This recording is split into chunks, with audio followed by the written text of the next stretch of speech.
What if you were a tiny person no bigger than an ant? How would you live? Where would you go? Smalland Survive the Wild takes a look at this scenario and lets you play one of the small folk, a race of tiny people eking out a living on the planet Earth long after the mysterious giants disappeared.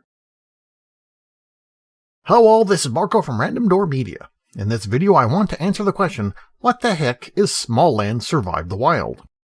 First appearing on the Steam store coming soon listing back in December 2017, this survival game with crafting and building game mechanics was officially released in March 2023.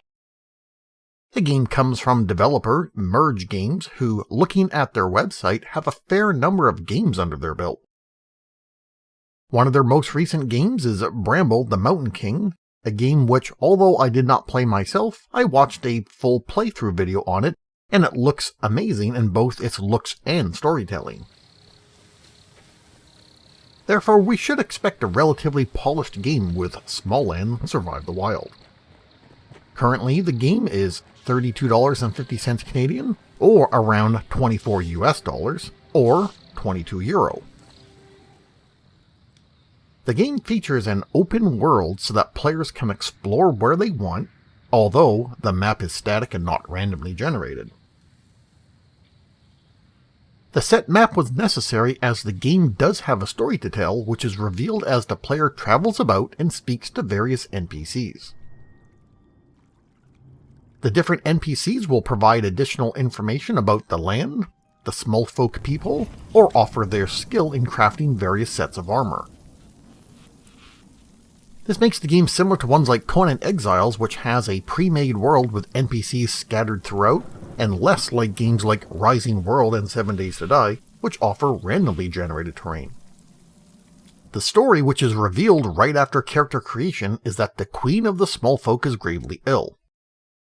The king has tasked the player, as a member of the Vanguard, to find the solution to the Queen's illness. This task will take the player to various locations in the world to speak with the different NPCs.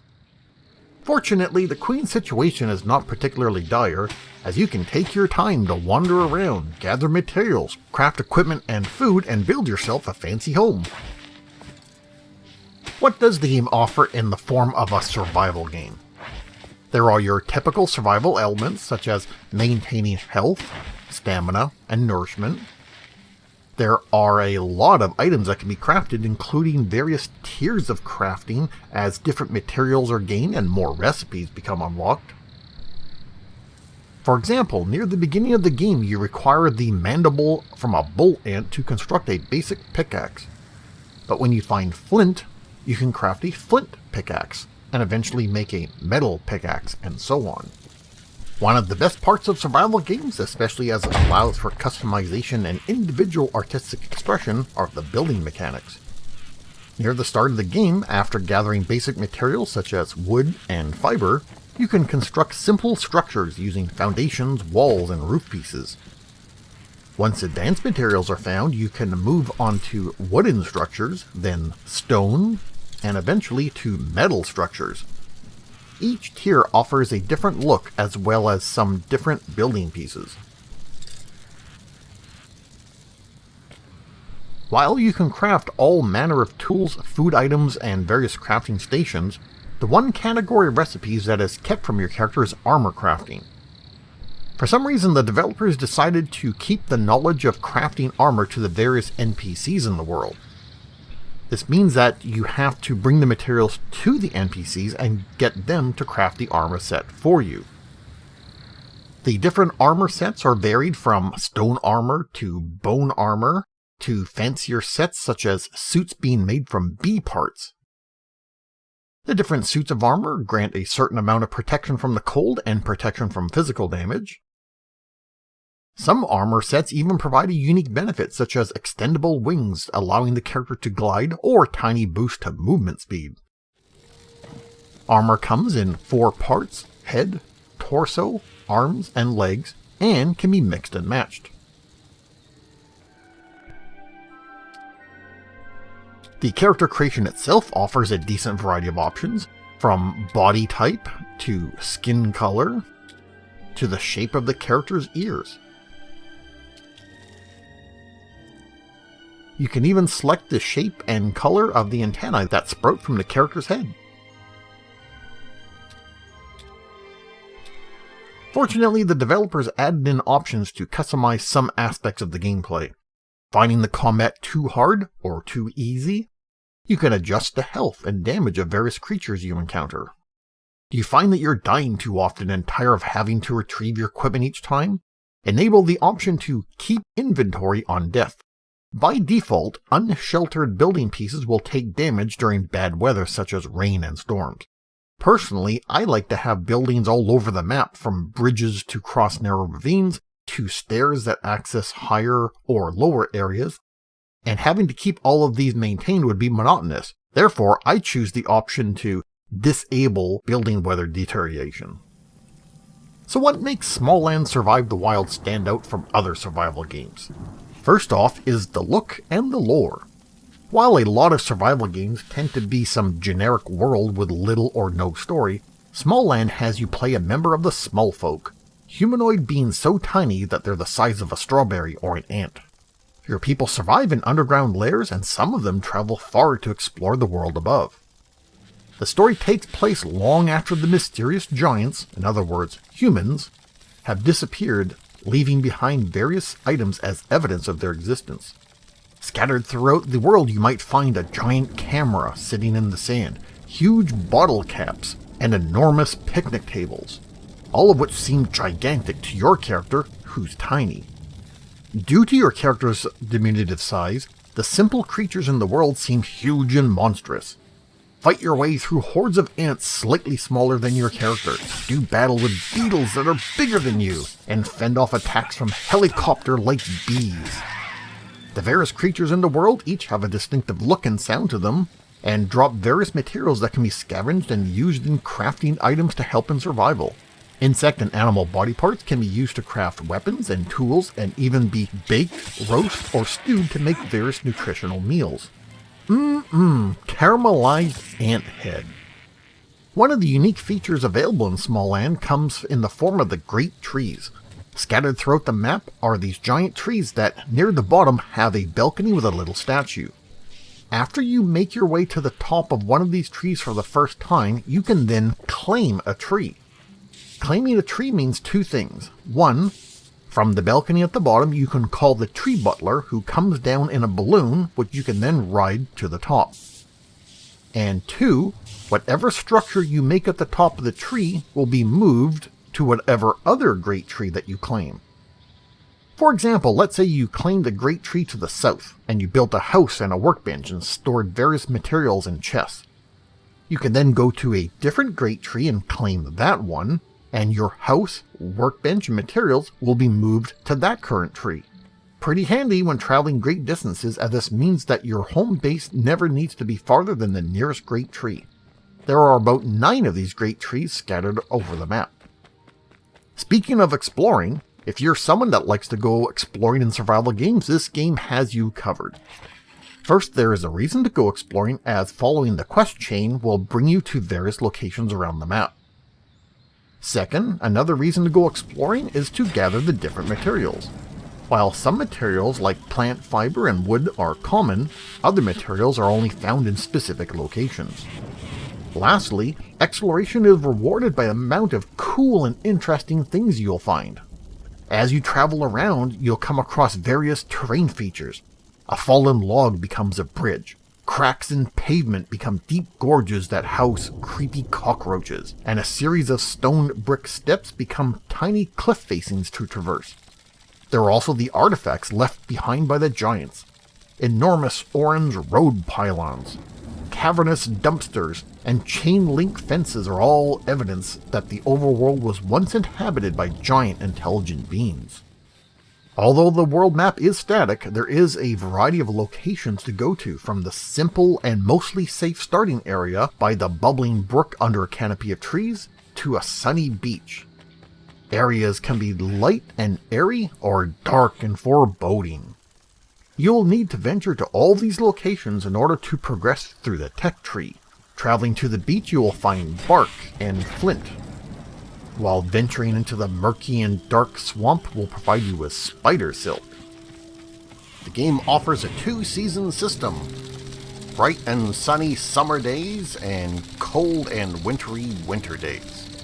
During the winter time, everything looks like it's coated in a covering of snow, and your character now has to worry about the cold. If you don't have some sort of cold protection, then you'll start taking damage from the cold.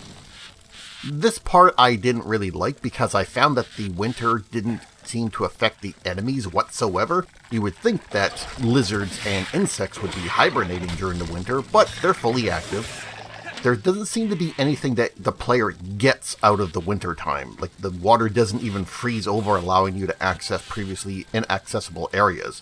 To me, I just found the winter time to be more of an annoyance, just something else that you had to micromanage. A building hammer is required to build structures.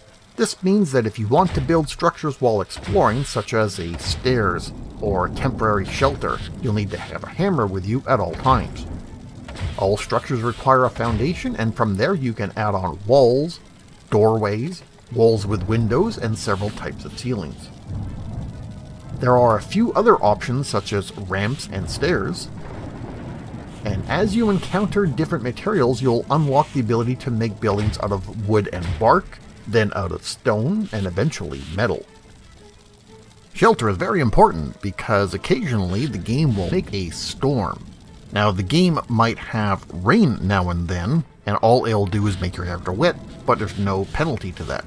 But every so often, you'll get a warning that a storm approaches. Seek shelter!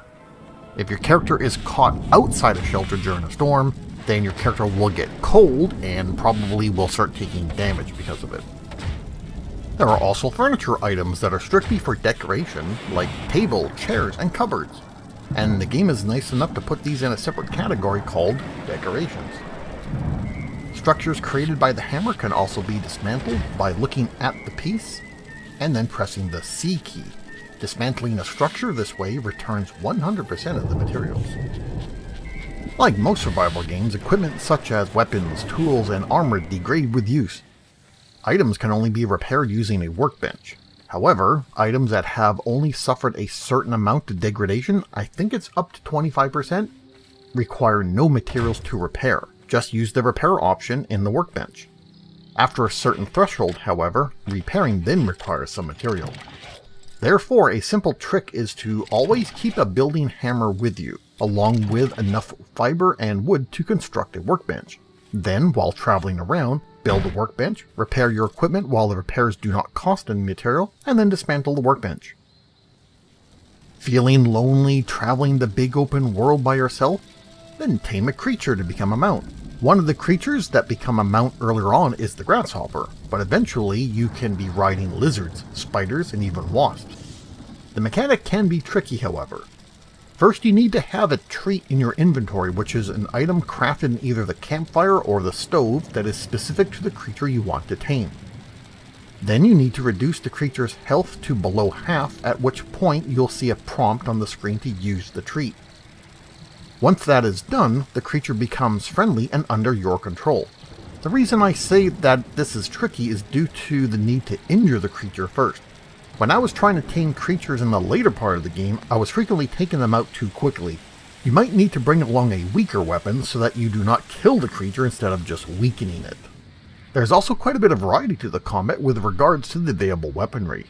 The weapons come in 3 types based on their damage, such as piercing from bows and arrows and spears, bludgeoning damage from hammers and maces, and edge damage from swords and scythes. Each weapon has different animations, with the spear being a forward thrust, while the hammer has a bit of a wind-up, and swords being quick slashing moves. Now this is important to keep in mind because some of the creatures are vulnerable or less vulnerable to certain damage types. Therefore, if you find that some creature is resistant to your edged weapon, you might need to switch over to a piercing weapon or a bludgeoning weapon. Defense comes in the form of blocking and dodge rolling. Blocking is done with the weapon as there is nothing like a shield. A benefit to using one-handed weapons is that you can hold a torch in your offhand in case you're traveling around in the dark. There is currently no fast travel in the game, however here's a little trick if you want to get back to your base quickly. If you exit the game, then go back in, you will reappear back at the latest bed that you marked as your spawn point. Of course, this only works if the latest spawn point is where you want to fast travel to. So enough about the game mechanics. Let's talk about other aspects of the game. So the graphics and visuals are solid. Everything looks like it should, and the different armor sets are all unique looking. The music that plays during the main screen has a very epic movie quality to it. The game map is pretty detailed, and you can leave yourself waypoints on the map with little notes. The game is also very stable. With 27 hours of gameplay, I did not encounter any crashes or glitches, and I only became stuck in the environment once. Okay, let's go over some of the negatives with the game. One of the things that annoyed me was the quick bar and the inventory. After assigning items to the quick bar, the item moves to the character's hand and then moves back to the inventory. This means that as you change between different handheld items, using the pickaxe, then a sword, then a spear, and so on, the items keep getting shifted around in your inventory. However, a benefit with the inventory is that items have no weight, therefore that is not something you have to deal with, and your character has a decent number of inventory slots. Next, there's no character levels or any sort of role-playing game mechanics. Your ability to do more damage in combat and harvest resources quicker all come from the tech tree. Better weapons do more damage, better tools gather resources quicker. Perhaps this is just me, but I found that without something to gain by it, the combat became a chore. Enemies are frequently difficult to bypass due to the cramped areas that make up the undergrowth. Especially when you find yourself going back and forth through the same area and encounter the same enemies over and over again, the combat becomes monotonous. If you do not need the materials that the creatures drop, then fighting them is just an annoyance. At least with systems that provide experience points and your character advances through levels, there was some meaning to the combat. However, this game has nothing like that. There's no experience points, no character leveling, no classes, no skills, etc. Something else that I thought was a rather odd design choice. The small folk cannot swim at all. Therefore, if you find yourself in a body of water that is over your head, you have around 8 seconds to get out, or your character just perishes. I confirmed that when I tried to leap over a river with a half-constructed bridge and missed the landing. Oh, that's not good. That was not good. How embarrassing. But that's really all the negative things I have to say. Most of the game has been pretty good so far. So if the game has been pretty stable and polished and has a lot of playable content, why is this an early access game, you might ask? Well, the story and the quest chain is not complete. As you travel about speaking to the various NPCs and completing the chain of quests, you're going to reach a point where the game advises you that the next area is not available yet. By the time this video is out, which is May 2023, the game story is not complete. So we have to wait for a future update for more story and more game elements to be added. That's why it's still considered early access. Okay, let's recap the game. Smalland Survive the Wild is a survival game with resource gathering, item crafting, and structure building. The map is static, but it's open world. There's a bit of lore and story to the world and a reason why your character is exploring, albeit a pretty simple story. Explore, gather, craft better equipment, and follow the quest chain. There's many different locations to explore, from creepy swamps to bright and airy beaches. However, the game is in early access as the full story and game is not available. And there you have it. That is Smalland Survive the Wild. If you enjoyed the video, leave a like, check out the other videos that are on the channel. But that's it for now. Take care, everyone.